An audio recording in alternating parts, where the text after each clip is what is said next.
Just let's go. They probably can hear us already. Yeah, I mean, just, we are. Hey, welcome inside the Red Earth Production Studios for this live edition of YBMcast Youth Baseball Talk with myself, Brian French, as Lauren throws me my Game 7 hat because I don't have any hair like Mitch. I thought I'd cover mine up. You have way more hair. I actually thought your hair was looking nice today. I thought that's why you weren't going to wear the hat. And my dude, Mitch Thomas, joining with us, coming off a good weekend. Yes, no? You know me. I have high expectations for my group. Yes, you do. And live, we decided we're going to check some things out. We went live this morning. This is when we normally record and post at 3 o'clock, but we're doing some live stuff. We want to, could be good, could be bad. I don't know. I like the off the cuff kind of thing. Isn't that what they call it, off the cuff? Yeah.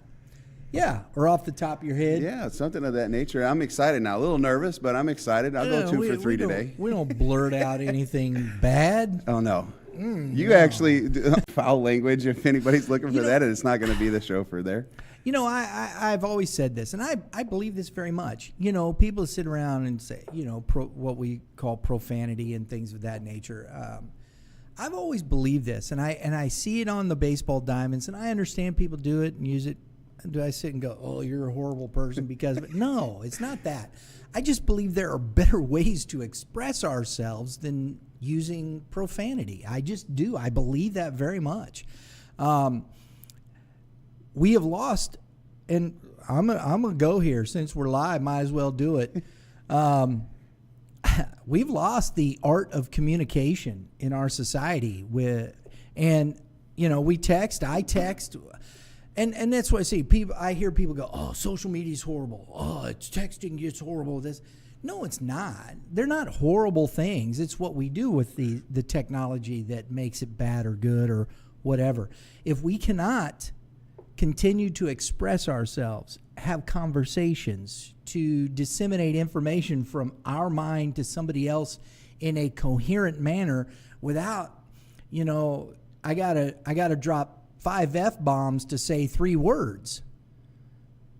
I just don't understand that thought process. I mean, you can't say 3 words without profanity. It just blows me away. Yeah, I still have my emotions that still it gets me at times. It's just what I knew. I understand that at times. I do. I get it. But I really try to focus on trying to communicate it in a different way. Even using such words as having conversation with a person and using but versus using and or just the differences in communication piece. I learned that from a marketing tool. I think in general, just saying but it questions the person that you're having conversations with. When you say and, all of a sudden you're letting that person have their thought process, and you're not shutting it down. What I mean? And so when it motivated me when my coach might have dropped an F-bomb on me, so I think it's just natural if that's how we were brought up,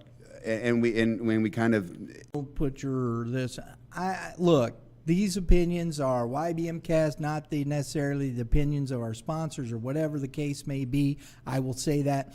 Yeah, this one was that's off the cuff right there. Yeah, sometimes you don't even need nonverbal. We went off the cuff there, Mitch, to start it off. But coming out there and working with us on the Saturdays, and we're doing the trivia, and we're talking to the kids. I was over the 9U Sugar Fire Fury. They were playing up in the 10U. Yep. And I caught them over there. They were between games and talking to them. And I said, "So what does Coach say? You just finished the game. Don't be jacking around." I watched it. I think I saw hilarious. It on Sunday. Maybe it was yesterday. I was trying to sneak a peek in, and I was like, because I know some of those guys on that Sugar Fire Fury group, with the coaching staffs and everything, because they're similar to my age, and they practice out of the hitting zone. And they're a bundle of joy. And that's what I love about what you guys do when you do those things, is because it's just fun. It is, and all of a sudden, I really started realizing that part of it, that these kids are listening. They are. And we may not think so because, they're learning how to pay attention. The process takes a little longer. And as we say today, I can't pay attention because I'm broke. I can pay attention. That's just funny. costly. That's a good joke, right? Yeah. I love it. What does it cost? It costs you some mental fortitude, a mental attitude that if we are paying attention to what they're saying, I think it gives back to that they will pay attention to what you're saying. And I think there's where the communication level has to be. If kids feel like they're being ignored, they know. Oh, yeah. Coach. Yeah, whatever. Yeah, okay. And they understand when I think those things. And I think this has to be we're talking about motivation. We're talking youth baseball here.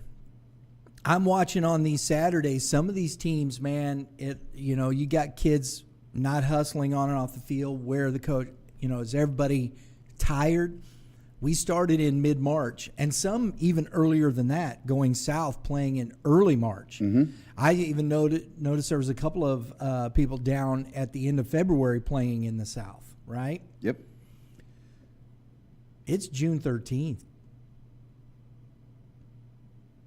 I mean, that's 3 months right now of baseball for youth players. Yeah, I was going to say that's a lot of baseball. The only thing I think that helps is it's not too hot yet. So maybe that's been better. The heat of summer is not part of this equation yet, but you are playing, 50, 60 games maybe by now, especially if you're a good team and you're playing 5 or 6 a weekend and you already got, and some of them are including league. That's where I got that number from. That's a lot. Plus, you still got practice. And I'm not saying that you need to have a day to disconnect. That's why you have some of your star players sitting. So I think we're about to hit them, though, because it's about to get hot. We're seeing it in the Monday. We do it like college does. That was the greatest experience I ever had. After a weekend, don't go take the whole day off. Mm-hmm. Don't go lift. Don't go study, whatever you got to do. But we had Mondays off. And that was big for us because it was a recovery day. And then Tuesday was a day that was recovery plus. And so I learned that, and I like to do that now. Try to keep the kids a little fresh if I can mentally. All I can harken back to is what, the things I set up for 8, 9, 10, 11, 12, 6 weeks. You can play 30, 35 games easily in 6 weeks. Right? Mm-hmm. Oh, yeah. Especially if you're playing 6 weeks straight and league. And that's where, if you do get into a league, you're talking 40, 45 games. Maybe even because league sometimes is 12 weeks, depending upon the league. Right. Could be 10. It could be doubleheader leagues. And there's a lot going on. So, and it depends on the age group. Of course. It does. So, where do you factor in these things? You have Memorial Weekend, you have Labor Day weekend, and then 4th of July weekend in there. Of course, I think it's fun. I really enjoy it personally. I like what Game 7 has done with having the World Series around 4th of July. I think it's fun. I do. I enjoy it. I have no problem with it. I think it's one of the fun things. It's baseball. It's kind of apple pie, Definitely American. So it should be apple pie forward in, baseball, as far as that's concerned. And fireworks. And fireworks, right? That's kind of the way it is. And but how do you lead up to that? How do you keep kids motivated towards the end when it's dog days? I think giving the parents a break, giving the kids a break in those. I think if you want to play, 10 tournaments, fantastic. How do we do those things? Because it's going to get late in the season. How are these kids motivated? Because I've seen teams that are highly motivated still playing really good baseball, and I've seen some teams that are not. And winning or losing one way or the other. And I think that's a direct result of that. So I think you have some questions and some thought process when we're going through these things. And I'm not, people go, well, Game 7, you do all that. Yeah, there's plenty of teams. You don't have to play every weekend. And I think at 9, 10, and 11, as we say, 12, 13, These are kids that are playing 60, 70. Well, but then the regular season. Yeah, that's is what I'm talking about. I thought it was 32. No, it's more than that now because I was talking with Coach P. I'll have to find out. It might be 30. I think it's upwards closer to 40 because there's teams that are 33-10. Well, I look at. I think it's 45 is the number. Yeah, because I look at our group in the GACs and your Howls and stuff like that. They play the maximum. Postseason though too. Well, correct, but they play as much as they can. Yes. Timberland, the Fort Smalt West. You look at a record like them compared to St. Charles West. I mean, they got them by 15, 17 games. And you'll have some rainouts. You'll have some cancellations. A couple, 2 or 3 here and there. But most of them try to get them in. I mean, they were playing, that number, but that's what I mean. And yeah. Now I know some of these high school kids will go off in the summer and play summer ball as well. You saw Kent Deverman last weekend. Did you? Yeah, he's pitching for 18U A's this past weekend. So he just got done playing a couple weeks ago, and he's back at it. Trying to prepare for Evansville. And I think it's great that a lot of these kids take a couple weeks off. Some of them jump right back in. Some of them, it just depends. I think the kids that are committed, why not, man? Take a month off. Well, it's This says 25 to 40 games in the season, depending on weather. But that's 25 to 40, Lauren? Yeah. Okay. We're in between. We're right on it, Brew. Brew crew. Oh, man. But, Mitch, when you're talking about these little guys, I think this goes back to what we're talking about. It's getting ready to get hot. July's coming. I think, motivating. You got a big tournament coming up in the World Series. You're playing towards those things. I think those are ways to do that. But how are you keeping a team? To which I didn't know that this was going to be our conversation today, or you sprung this on me right off the cuff. I was reading The Science of Hitting today, Ted Williams. I was reading about practice, and these kids still need to have practice so that development can happen instead of development on the fly, which is the coaching of the games. But then we really don't practice enough. If you think about the development side to answer that question is, what do we do when you get the one day? So if you have league once a week, you have practice once a week, you have weekends, Friday, Saturday, Sunday. You have 3 days there, right? 2 days to figure out what else you're going to do. Do you have a hitting day that you have with your team? So if you get 1 day off a week for a 9-year-old kid, what is that 1 day like? And you're not actually practicing. So is it best to not play league and practice, or is it best to minimize some of your weekend tournaments to practice maybe on a week? Those things in motion. I'm out watching a lot of baseball on these weekends. I'm filming, and I'm hearing what coaches are saying. How come we didn't do a double cut? Hey, a double cut gets us an opportunity. Or, hey, you know what? Why right fielder, you're coming out. Hey, where are you at? You should have been backing up here. And it's said almost in every situation. And the right fielder, if you want to watch the game, buy a ticket. I only laugh at that because I say it all the time because I got a bunch of spectators. The ball gets hit and my pitcher just spectating, and it drives me bonkers. Where are you supposed to go? How do you do that? And people go, well, it's hard to create those. No, you create those situations in practice, and you replicate and you do these over and over again. And then if you have a player that consistently will not execute that, then they're not motivated to play the game in that respect. And I think that's we don't try to move through those things like that anymore, I think. On the majority side, I can agree, because when you get, obviously we have a club, and so we have tryouts, and we will get new kids to come in, and they have to buy into that culture right away. I mean, I try to break down the things that I see in a game to bring to practice. Instead of doing scrimmages, inter-squad scrimmages, we do coach-led scrimmages where coaches will hit and create an outline of what we had seen the weekend before or what we failed at, and trying to take those moments in practice to stop and then have the conversation. And so whether it's the base running side of things or the double cut situation you were just talking about, you have to create time for that, because it might only happen once or twice a year And in the moment of having that conversation, it's just they're going to forget about it unless we replicate that again somewhere else. And I do think that's what practice is for. No, this is a game. You only have 10 seconds anyways, really, to keep the attention of anybody. Even if it's the high school age group all the way down to 9U, you have a very brief second. You have to make your brief comment. They come in, you talk about it again maybe. Yeah. And so you do have like 2 opportunities to have the conversation, but you can't do it at the end of the game because they'll forget. Now, I understand that at maybe a 7 and 8U level, if you give a coach a few more minutes to maybe say something to a player. Yeah, it's T-ball though. That's the expectation. That's right. Or machine but pitch. You get into 9 to no, we're playing the game now. And Mitch, tell me, what do you think of this? And you know me, I believe solutions. And here's something.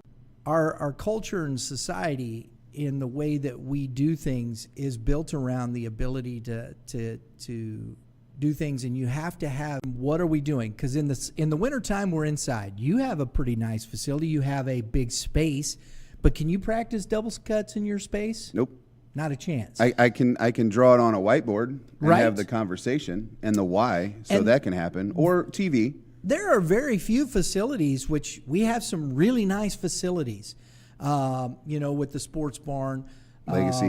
Legacy with Midland. I know they got space. And I know I'm missing things and course. people and whatnot. And All-Star, I know they have one. There's places and spaces that people work out. I've been to baseball, high school baseball. They practice when they're not playing. This again, 5 days a week, the dedication. Right. And so, why are the kids that we're getting out of high school that are lucky enough to make their high school teams, why are they a little bit ahead of the guys that aren't? I think the breaks have to happen for everybody. Yeah, and two, when you go back to development, the development process, if that's what we're invested in as a club, how are we bringing our teams together? Even if you have groups, even if you have group practices where you bring out coaches that are skilled and whatnot, that you're on the field and everybody's working double cuts. They're working this. They're keeping these kids engaged and whatnot. And you have a couple of practices a week with multiple teams at different age levels, and they're all working the same things, getting reps. You have a couple fields. You get on the field. You talk about these things. You develop the process. If we're going to talk about development, and there may be clubs that are doing that. I'm not saying, don't get me wrong. I'm not beating any one person up or club up but how are we taking this seriously when we're talking about this? And then I go out to the tournaments on the weekends, and there are very few teams executing these things, especially at the 11, 12, 13, even to the 14U level. So if we're talking about development, how is that pitcher cutting the ball off instead of the first or third baseman? Why?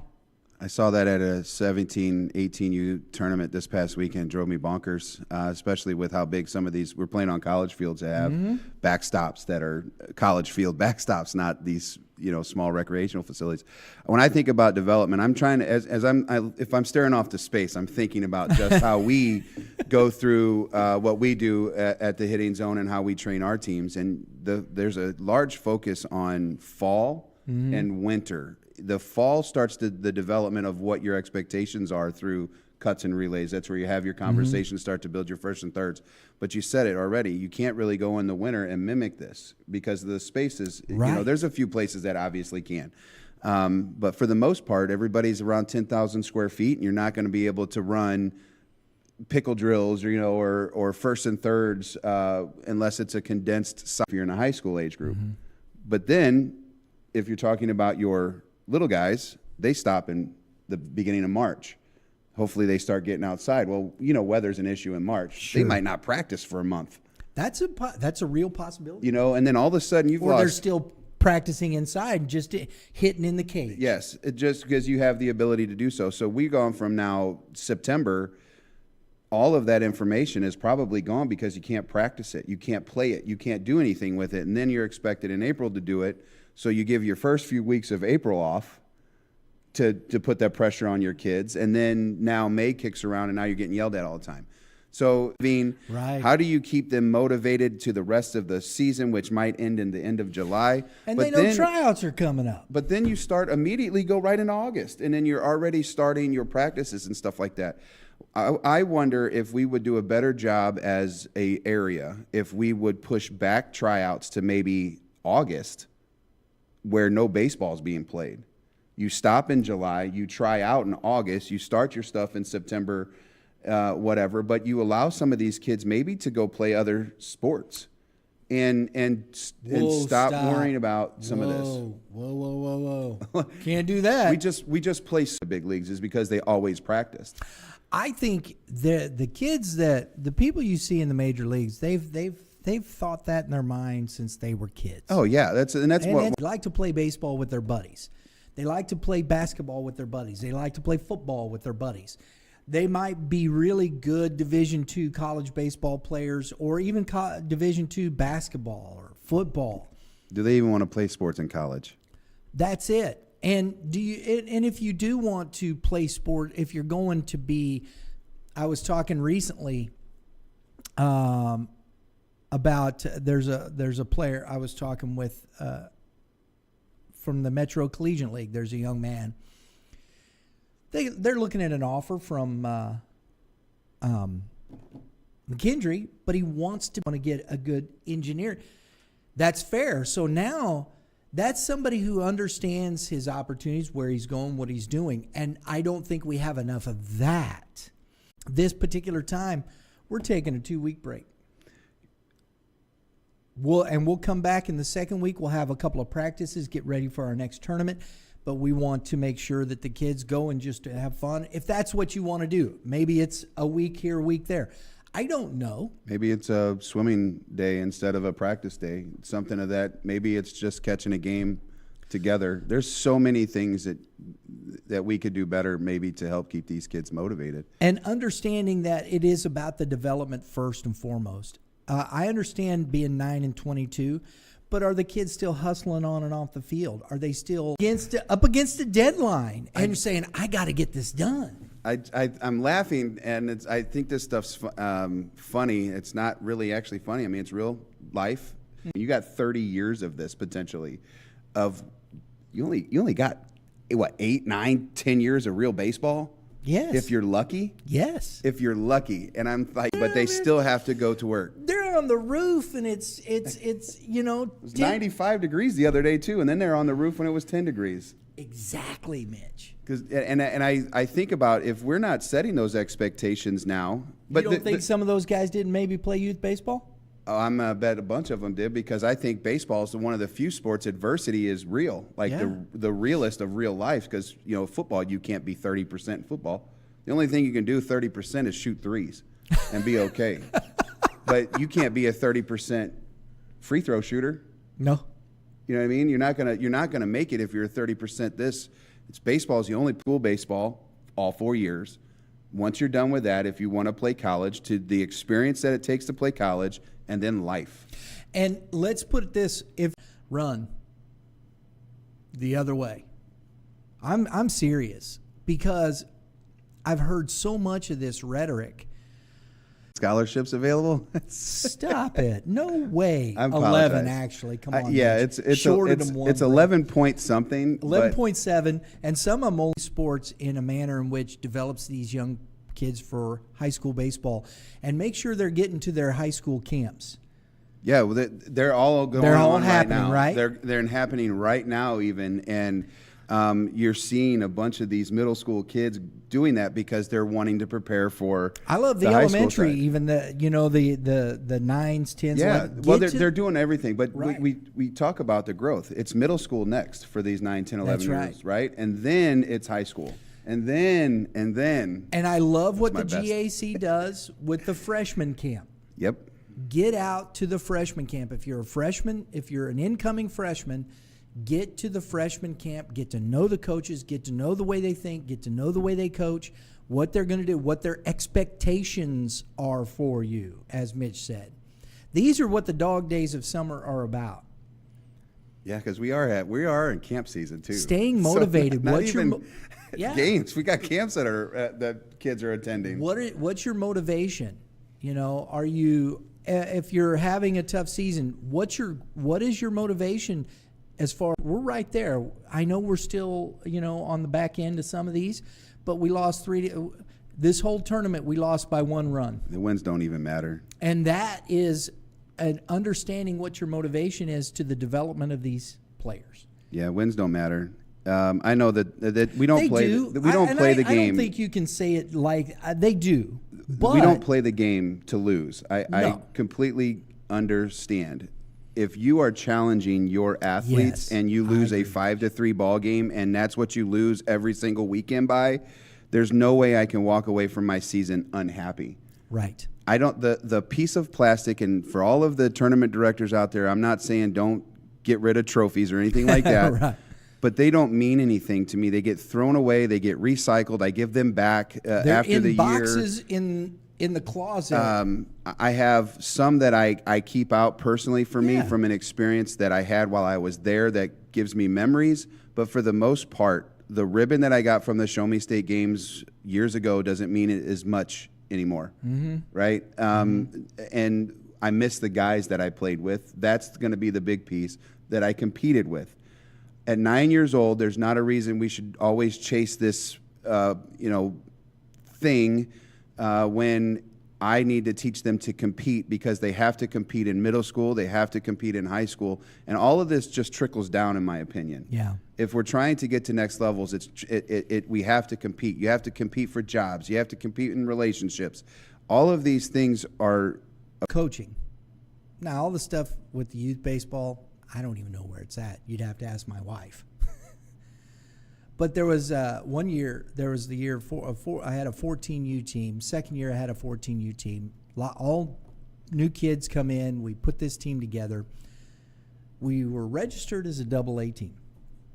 We went out and played in open tournaments. We got beat up. We started playing better. We started losing less. We started competing against the better teams on a much better scale. And by the end of the season, we were in the AA. We went 6-0. I had one of my pitchers threw a no-hitter, and we run ruled the Michigan team in the champion. That they worked their butts off. They put in the time, and I see kids from those teams to this day, and what they did, and that to me was the progress. Wins, loss. You had to grow to that point. You had to understand how you earn things, how get it signed. I did it when I coached in college. Every year I'd get, baseballs or something from everybody, because that's what meant of you have your little man cave or whatever that's got some pictures of guys that I had played with all the way from Little League all the way through high school. And those are because, it is, Mitch. We haven't hit the heat yet. And Which is unusual, right? And we play so much these days, and I think about, again, work. Parents go on vacation to get away from work to clear their mind. You talked about it earlier. 1 week, maybe 2 weeks. I give my weekends off. Like my 17U team's not practicing this weekend because I want them to be 17-year-old kids. I don't know if that's going to keep them motivated. I have no idea. That might keep them away from the game because they're going to have so much fun outside of practicing and stuff like that. I don't know. It shows you who is motivated. And they're wanting to practice when we're closed. So one of the kids works for me. He's like, "Can I open the door?" I'm like, "Yeah." He's like, 3 or 4 of us are going up to hit. And so, they're playing in, and you just have to really appreciate that. But how do you keep them motivated is, again, the key through summer. Through a long high school year, maybe some of the kids are graduating. Sliding practice today. Practice in the rain and going downhill, just I love it. Just to do something different that lets you know that you're still human. I've worked quite a few off the teeth. Well, folks, we hope you enjoyed that discussion, Mitch. That was good stuff, buddy. I like these. Yes, we have our thoughts to it as athletes, but as people. And that's the goal, understanding that most of the 99.6% of these kids will not play professional baseball. It's only like 7% get to play college. It's only So- like 30% to play high school. Ta-da. So that is where we're at. So let's make sure we think about these things, and we do, and we understand what it is. So, Mitch, as always, buddy, appreciate you. I hope they comment. I do too. And I hope they the do reason comment. I do is I think it opens up. We look at the comments not as, even if it's a negative comment or something Right. about our opinions or someone tells us it's wrong. I like to read them because it gives me thought. Yep. And then therefore I can say, okay, I can elaborate a little bit more on that conversation, and it gives us more material. So whether you're a director, a parent, or even a player, please comment.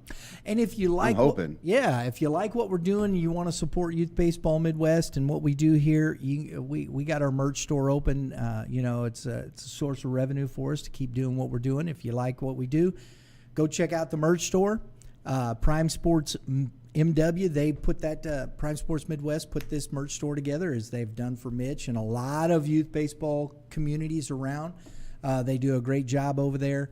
Appreciate Rick Benz and his staff for what they've done for us. And we've got some merch that we bring out to the baseball weekends. But check that out. We appreciate your support. We appreciate the comments. We appreciate everything. We enjoy. And I love the fact that the parents and the coaches and what we're able to do at the tournaments and talk to these young players. It is a heck of a lot of fun. And there are a lot of people out there doing it well, doing it right. And I appreciate that. I really do. That's so. Again, thanks for tuning in. This first live. It's strange. I'm almost like, what do I do with my hands? Well, I'm like, I wonder if they could see all the things we could see. Oh, mercy. But folks, thanks again. Have a great day in the Lord. All you pitchers, keep throwing strikes, and hitters, Hit them where they ain't. it's good advice. We'll see y'all next time.